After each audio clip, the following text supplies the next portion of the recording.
This is interesting. This is the first time I've ever done an IG live. And in this moment, Nicole Dennison. Nicole, I just love you. So I'm psyched. Hi.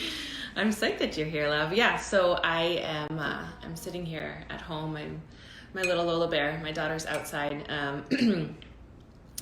skateboarding at the moment. So we've got friends in town from Philadelphia. They are traveling across the country, and they have posted up here in Arizona for a little while. And my girlfriend's man, her partner, is a skateboarder. So he brought a couple of his boards with him, and my kids have just been like beside themselves, just loving this. So she's out there skateboarding, which basically consists of like sitting on it and just like wiggling back and forth. But she's doing good. She's figuring it out. Coffee at 6 o'clock at night. Does anyone else do that? Are we a yes to that? There's been so much going on lately that I feel like I've needed a little bit of extra caffeine. So what are we doing tonight? I am here to open up a little bit of space and talk about the summer solstice. So, I'm going to be hostessing a group of lovely folks here at my home on June 20th. And I believe I know there are a few more seats left. There's a very specific amount of seating available. So we have opened it up to anyone kind of first come, first serve who's interested in attending. And there are a few seats left. When you come that evening, it's June 20th. It's from 6 to 9 p.m. There's going to be music. There's going to be some spoken word. There's going to be some food, some wine. Then, of course, teaching and ceremony, some private ceremony for those that are in attendance. And it's really going to be a beautiful night. It's really just going to be a gorgeous evening. It's going to be the first time, actually, as I think about this, I haven't haven't really gathered in circle for a few months. I think, March was the last time, because we did April, May, full moon. Yeah, so March was the last time that I gathered in circle with some homegirls. So I'm really looking forward to that. Really looking forward to that. There's something magical that happens when, and I always say it's when women gather in circle, because that's primarily, the demographic, and that's primarily who it is that I'm teaching to and working with. However, really what the statement is that when we come together, powerful things happen.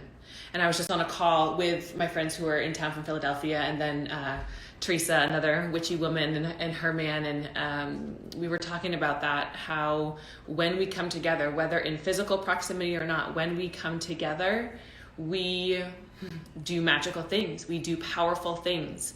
There is so much available to us when we opt in collectively. There really is. So let's talk a little bit about summer solstice. What is summer solstice? Well, I'm going to kind of back it up even a little bit more. The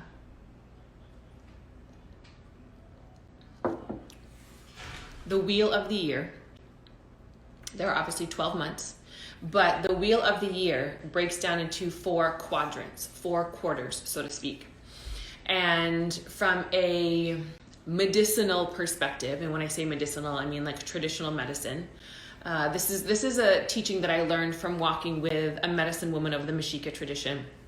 And I have since walked and spent time learning from Navajo elders and from a variety of different medicine people, not just women, medicine men and medicine women of different cultures and traditions. And what I have learned is that all indigenous people honor this medicine wheel existence.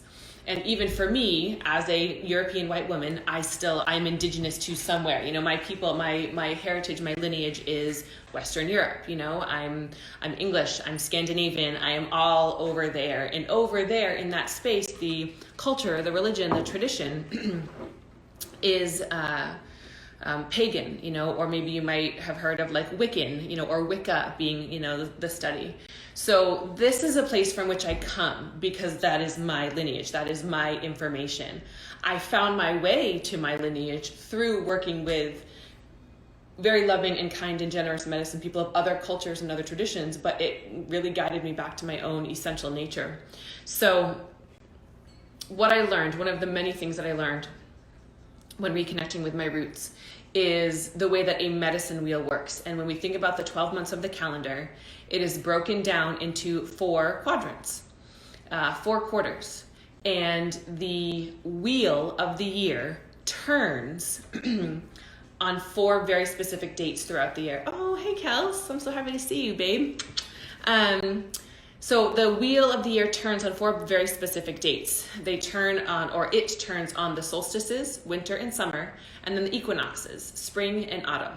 So both of these, not both, all 4 of these turning points speak to the amount of light, the amount of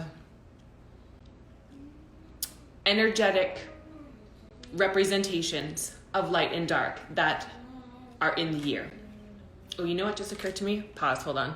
I just realized I had to put that on Do Not Disturb for a second. I just realized I didn't do that. So all 4 of these components, these turns of the wheel, these dates, they are indicative of the amount of light and energetic representation of dark and light in our world. And so we honor those turns of the wheel. We honor those periods of time through celebration and through ceremony. That's pretty much how we honor all things, right? Like, we are a ceremonial people. We like to celebrate things. So we're talking about, birthdays and graduations and weddings and, funerals and just these transitional periods of time. We honor them through ceremony and celebration. So the summer solstice is going on June 20th in the Northern Hemisphere. In the Southern Hemisphere, it will be the winter solstice. And both celebrations are the transition from more light to dark or more dark to light. So it's this like trading that goes on, basically. In the Northern Hemisphere, because we're in summertime, the summer solstice is going to be the pinnacle. Hi, Sarah. The summer solstice is going to be the pinnacle of light. So that's when the days are the longest. We have the most amount of sunshine, the most amount of heat, the most amount of light. And then after that, the wheel starts to turn and sort of trend downward, so to speak, and the days start to become shorter. And so what is the importance of that? Why does that energetic representation matter? Well, it matters for these reasons. We're going to dip over to traditional Chinese medicine for this explanation. Traditional Chinese medicine honors a theory of existence called yin and yang. Yin and yang is that generally people know that they don't know what it represents, but they know the symbol is that black and white circular symbol. There's, white and there's black. There's a little bit of black in the white, a little bit of white in the black. And while they understand that symbology as, a figure, sort of a figurative description of life, never ending, balance, this and that, which it all very much is. And some more detailed components of that are the masculine and the feminine representation. Masculine and feminine as in energetics. Masculine and feminine as in the 2 polarities of life that create all of life. So even though we talk about masculine and feminine or light and dark as in like polar opposites, they actually are really one and the same because they cannot exist without each other. And that's the thing, that's kind of the exchange in the dance, is that one only knows itself through the other. One only knows itself through its relationship to the other. Light only knows itself as light through its awareness and relationship to darkness. So from a traditional Chinese medicine perspective, the darkness, or the dark part of the circle, that is the yin component. That is the feminine expression. The white part of the circle is the masculine expression. So if we take that masculine, feminine, dark, light over to summer solstice, what that means is that light, as in daytime, is masculine, is a masculine representation. So we've got the most sort of masculine energy at this summer solstice pinnacle point. And then when the solstice hits, it's a tipping point where now we're trending more into the yin is rising. The darkness is rising. And I want to be really clear that darkness does not mean evil. Darkness does not mean bad. Darkness only means going in. Darkness means wintertime. Darkness means gestation. So when we are discussing masculine and feminine energies and frequencies, what's super important to know, and I mean know, like unequivocally, do not like allow yourself to go down any other rabbit holes. When we're talking about masculine and feminine energy, we are talking about them just as energetic representations, and there is no good or bad. One is not better than the other. They are different fluctuations of our existence. And as I said, they need each other in order to exist. You know, we need them. That's my girl right there. Lola, do you want to say hi or no? No, she's all set. So we celebrate the summer solstice because it's a tipping point. We celebrate the summer solstice because we are moving from, no more please. We are moving from a point of extra masculine energy, extra light, and we have to go into the darkness now. We have to go in. We have to go to our shadows, quite honestly. And I gotta be honest with you. I was gonna say this and then I got nervous. I'm psyched about what's happening in our world right now. I'm psyched about it because it is such a pure reflection and representation of this exchange of dark and light, of masculine and feminine, of black and white, of output versus input, or evolution versus involution, right?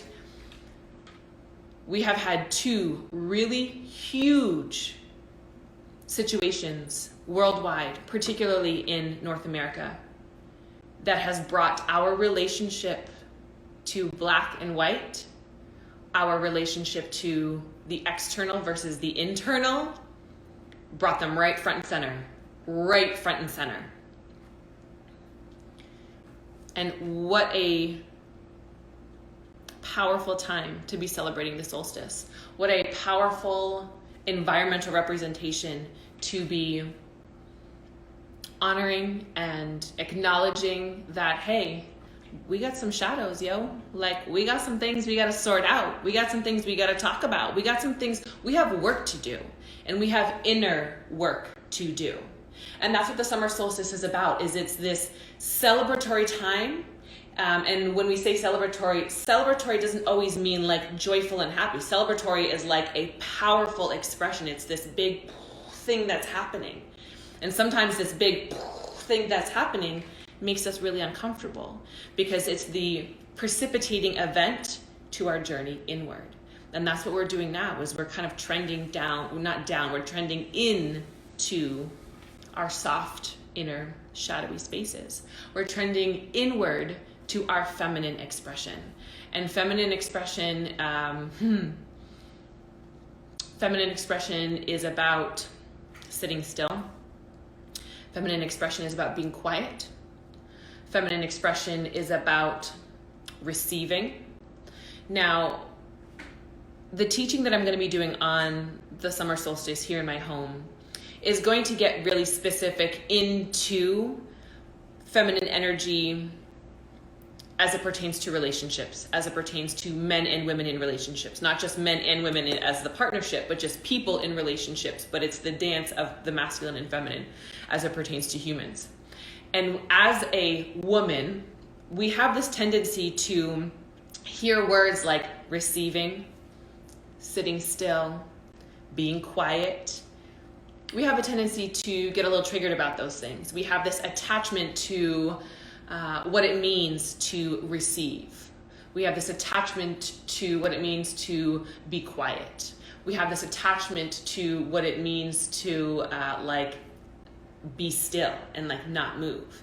You know, I'm a big fan of women being out in the workforce and women like doing all kinds of things and women being strong. And I am a big fan of all of the progressive feminine activities. And we lose and we forget our inherent strength and power when we try to be feminine in a masculine way. And that's what we're going to be talking about for the summer solstice on the 20th. That's what we're going to be investigating. And those are some of the shadows that we're going to be digging into. You know, what are the storylines that we have? What are the attachments? What are the pieces of our existence? You know, what are the conditioned thought systems that we have around our own masculine and feminine identities, around our own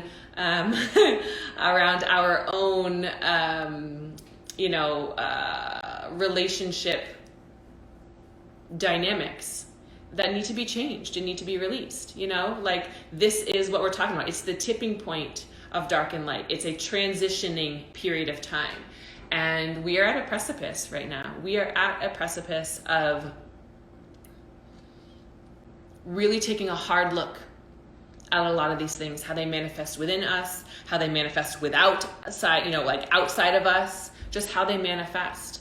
And summer solstice is when we honor that. It's when we celebrate that. It's when we create ritual and ceremony around this transition.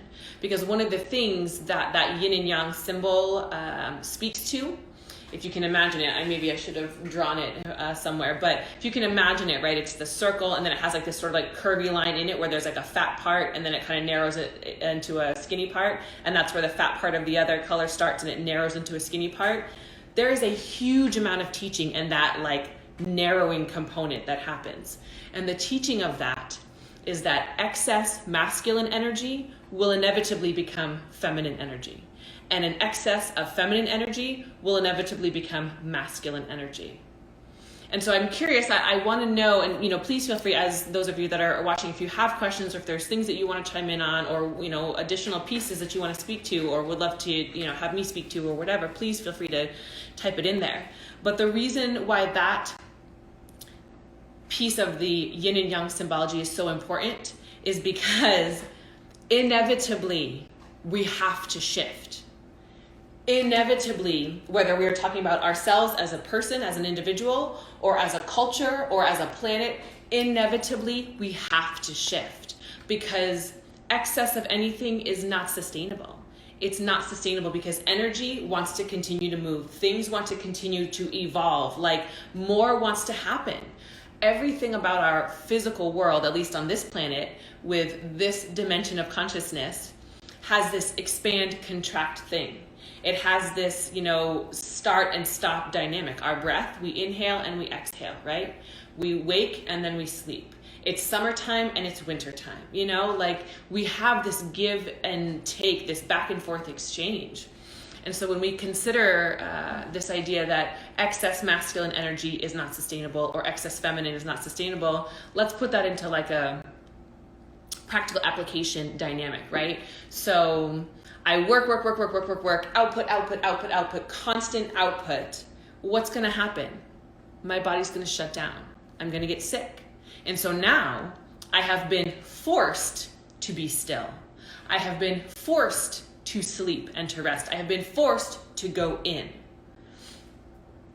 And that is an example of excess masculine energy will inevitably turn into feminine energy. Let's talk about the opposite. Let's say from a feminine energy perspective, again, if this is simply, you know, our idea of receiving stillness, taking things in, if we only take things in, if we only listen, if we only keep things to ourselves, inevitably we're going to blow our top. Inevitably we are going to lose our shit and have to release all that energy. Because our physical form is not meant to just hold. Our physical form is an energetic bundle. It's something, oh good, Leah, I'm glad that worked for you, babe. I'm glad that helped. Our physical form is meant to continue to move just as much as the small atomic-sized particles are moving around within us. Everything is a sort of, you know, macro representation of that. So we're not designed to sit still constantly. We do need to rest and we do need to pause, but we are not designed to just stay stagnant always. We have to keep moving. So, you know, here we are with that dance of the masculine and feminine. Here we are with this back and forth of expand and contract, and expand and contract, right? And so that happens on an emotional level, that happens on a, you know, mental level, on a physical level. And right now, it's interesting, even as I say that, what's coming to mind is we were all condensed at home, right? We were all told we had to stay home, we had to quarantine, we had to like go in, and then all of a sudden it's like, everything is exploding. Everyone is out in the streets. Everything is just like blowing wide open. That's not an accident. It's not an accident. It's a perfectly placed design. And it forces us, I don't want to say forces, it invites us to take a look at our relationship with that dance. It invites us to take a look at how comfortable we are in our masculine expression or in our feminine expression. It invites us to take a look at how we feel about our shadowy parts. You know, and from a country standpoint, we got some shadowy parts coming up. You know, like I said in the beginning, we've got some shadowy things going on, and that's okay. It has to. There's no other way to get around it. You know, we have to do this inner work. We absolutely have to. So all of that and more is going to be discussed on June 20th in my home.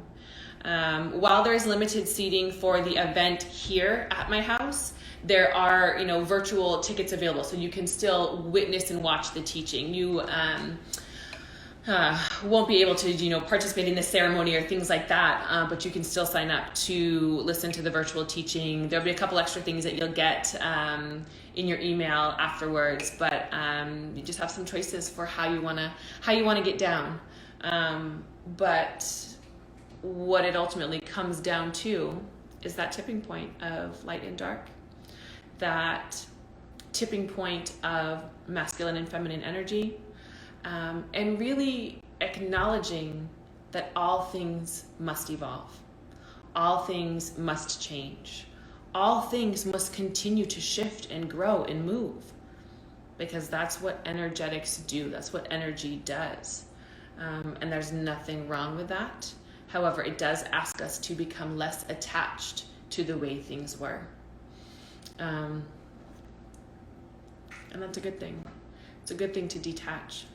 It's a good thing to allow parts of yourself to die. It's a good thing to allow parts of our existence to die. It's a good thing to allow... Leah, are you raising your hand? Did you have a question? Or is that might be old? It's a good thing to allow things that have run their course to go right ahead and go. And as energetic beings and energetic bundles, when we do that inner work, we can become aware and adept at being able to negotiate or navigate that dance. And we can do it in a way that does not cause harm or does not cause pain. We can do it in a way that allows something to just be what it is, and acknowledge it for what it was, and acknowledge it for the growth it provided us, or the healing that it provided us, or the whatever that it provided us, because everything has a place. Everything is everything. Lauryn Hill told me that. Everything is everything. But it really legitimately is true. Everything has a place. Everything has a representation. Everything does mean something.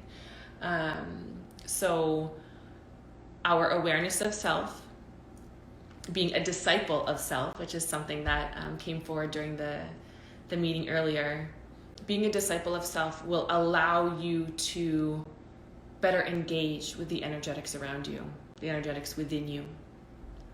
Being a disciple of self and doing that inner work and willingly honoring the ways in which the world around you might be forcing you in to do that inner work, being willing to allow that to happen will make it a much easier transition. It'll make it a much, softer transition, a much more welcome transition. And it'll provide rest. It really, really provides some rest to a people and an existence and a world that is so overworked. We are so heavy on our output and not nearly enough on our input. That's toxic masculinity, if you ask me. There are a lot of ways in which toxic masculinity shows up, in people, for sure. I'm not ignoring that or, disregarding that. But toxic masculinity is when we don't go in to do the work, and we're all guilty of that. Just because I'm a woman doesn't mean I don't engage in toxic masculinity. I damn sure do, But part of my job, good, I'm glad you like that. Disciple of self. Yes. Part of my job is to experience myself on a subtle level. Part of my job is to witness myself on a subtle level. And from my personal experience, I've only been able to comfortably or successfully do that by going slow, by going into those shadowy parts. And that's a feminine energy expression. Again, that's not exclusive to me because I am a woman, because I identify as female. That's all of us. And that's actually something that I think is super important for us all to acknowledge, that we all are made up of masculine and feminine energetics. It really has nothing to do with our packaging. It has nothing to do with our, identification. We all have masculine and feminine energetics. And so that disciple of self inner work component is really designed for us to become more adept at doing that inner dance, knowing when we need to come out with something, knowing when we need to go in with something. And right now we are just witnessing so much pain that has been held on to for so long, for everyone. This is not a black, white, red, yellow thing. This is not a masculine, feminine thing. This is a people thing. We all are coming from this place of wounding, and the invitation at the summer solstice is to cool it on the output and go in and see what you find when you go in. See what's there. And I'm, that's what I'm here for. That's what I'm here for. Yep, that's what I'm here for. That's all I keep hearing. That's what I'm here for. So we'll be doing, like I said, I'll be doing some teaching on the particular theme that has come forward over the past few months of I'm not afraid to belong to you. And again, the teaching itself is going to be more specifically geared to relationships between people, because we are on this planet at this time. We are manifested into human forms, dense energy bundles.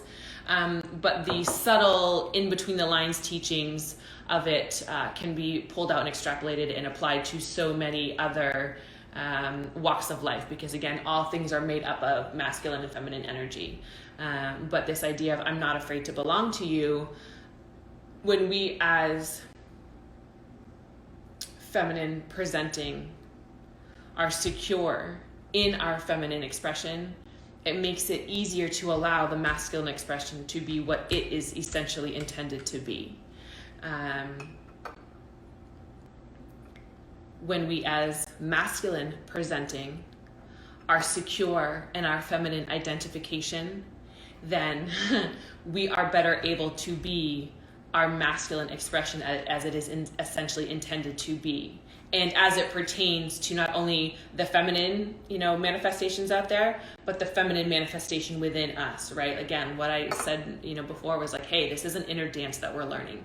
This is an inner exchange that we are better understanding, because while the focus right now is on the duality of masculine and feminine, the back and forth, the dark and the light, the whole point of the masculine and feminine, the whole point of that yin and yang symbology is to come together as one. Because there really is only one thing, one of us here. There is only one ultimate truth. And for me, that's love. For me, that's it. We may perceive ourselves as separated, different bodies, different colors, different genders. We may perceive these things, and that's cool. There's no judgment here with that. I think it's a really beautiful way for us to understand ourselves and to kind of like practice. It's almost as if humanity is our medium. We're all artists. We are on the canvas of the universe, but human is our medium at this time. So of course we're going to present in all these different ways so that we can understand how to come back together. And I think that one of the most pivotal components of coming back together is understanding ourselves as this duality. But the whole paradox of the duality of yin and yang is that it's all part of the one. And you can't have one without the other. They need each other. As I said in the beginning, they need each other in order to exist. So it's I keep seeing just sort of like it's stepping stones, right? It's like a, block by block, step by step. Let's understand this component so that we can transcend to the next component. Okay, cool. We got this one. Now let's transcend to the next, and on and on. So, that's the jam. That's kind of the deal. If you have questions about Summer Solstice, if you want to, as I said, I think there are a few more seats for the in-person gathering, but anyone is available to attend and watch from a virtual perspective. So if you want to find that, you can go to summersolstice.oliviahalliday.com is where you can find those tickets. It's in the link in my bio on Instagram, and it's pretty much kind of on everything at the moment. So go ahead and grab yourself a ticket, grab yourself a seat. We're going to get into more specifics of that notion of I'm not afraid to belong to you, which I'm really, really excited for. And, all the other places that these things go, because, that's part of the magic of ceremony is you show up and you're ready to do what you're going to do. And then the energetics of everyone present, or the guidance of source, and we go wherever we go. But that is that's part of that feminine experience, right? Is like listening and being willing to receive and just trusting that wherever we are going to be taken, we're going to be fine. We're going to be fine. And I think I actually want to close with that notion. With everything that's going on right now, all the charge, all the fire, we are going to be fine. We're going to be okay. We can do this. Shadows are our friends. We can go there. This is how we allow the feminine to rise. And I don't mean just like the future is female, like women in places of power. I mean every single one of us remembering, reconnecting, and feeling secure in our feminine expression, which means our inner work, our softness. That's what needs to rise up for all of us. That's the healing. That's the healing of the Divine Mother. That's the healing of that unconditional, open-armed, I got you expression. Like no matter what it is, I got you. So at the summer solstice, at this tipping point of light and dark, the invitation to go in is ever present. And I'm here for it. I'm here with you if you need me. Just let me know what you need. Loving your thanks, Maggie. My brilliant hairstylist just got on here and she's like, I love your hair. Girl, my bangs are long. I need a bang trim. Can we make that happen maybe on Sunday? And then Daryl, integration imbibed with acclamation. Ooh, that's really interesting. Integration imbibed with acclamation. Yeah, I mean, those words of integration and acclamation for sure. It's like, how do we take these things that are out there and like bring them in here? Hands down. Yeah, I totally love that. I totally love that.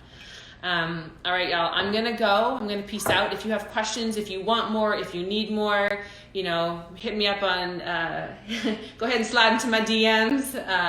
If you have any questions, don't hesitate to reach out. I'm here. And I'll just see you on the solstice. I love you. I love you. I love you. Mwah. Bye. If I can figure out, how do I stop this? Oh, end. Okay, bye.